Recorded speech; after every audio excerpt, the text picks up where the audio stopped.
The Today in Manufacturing podcast offers a powerful and unique perspective on the biggest stories impacting U.S. manufacturers. Anna Wells, David Manty, and Jeff Ranke apply their experience as editors of industry-leading brands Manufacturing.net and Industrial Equipment News in providing in-depth analysis of the latest headlines. Their insight, along with a mix of humor and human interest, makes Today in Manufacturing a go-to source. Keep pace with supply chain challenges, electric vehicle developments, labor struggles, robotics, and more by listening, downloading, and subscribing to the Today in Manufacturing podcast.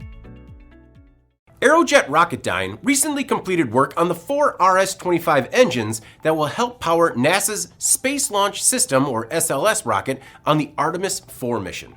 Artemis IV is the ambitious plan that will see astronauts live and work in Gateway, the first lunar space station in history. The mission will help prepare future human missions to Mars and will include multiple launches and spacecraft dockings in lunar orbit, including the debut of NASA's larger, more powerful SLS rocket. According to Aerojet Rocketdyne, Artemis IV will be the first flight of the enhanced Block 1B configuration of the Super Heavy Lift rocket, and the last one to use engines remaining in inventory from the Space Shuttle program. The L3Harris Technologies subsidiary has modernized the engines for the mission, upgrading them with modern flight computers that can withstand higher temperatures, which is kind of important since they're going to be placed next to the SLS solid rocket motors. NASA and Aerojet recently tested the flight computers and former Space Shuttle main engines for the first 4 Artemis missions at the Stennis Space Center in Mississippi.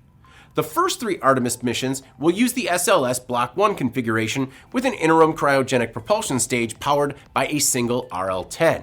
The upgraded SLS Block 1B rocket will have an exploration upper stage powered by 4 Aerojet Rocketdyne RL-10 engines. Kristen Houston, president of Space Propulsion and Power Systems at Aerojet, says the 1B upgrade is a, quote, game changer for the most ambitious missions ever attempted. According to Houston, the new universal stage adapter above the exploration upper stage provides 24% more volume for a co-manifested payload than an industry-standard 5-meter class payload bearing. Crewed versions of the SLS Block 1B with the exploration upper stage will be capable of delivering 38 metric tons of payload to cislunar space in a single mission. That's the area between Earth and the Moon, including the Moon's surface and orbit. Previous versions could only send 27 metric tons, which means 40% more payload to the Moon with every crewed mission.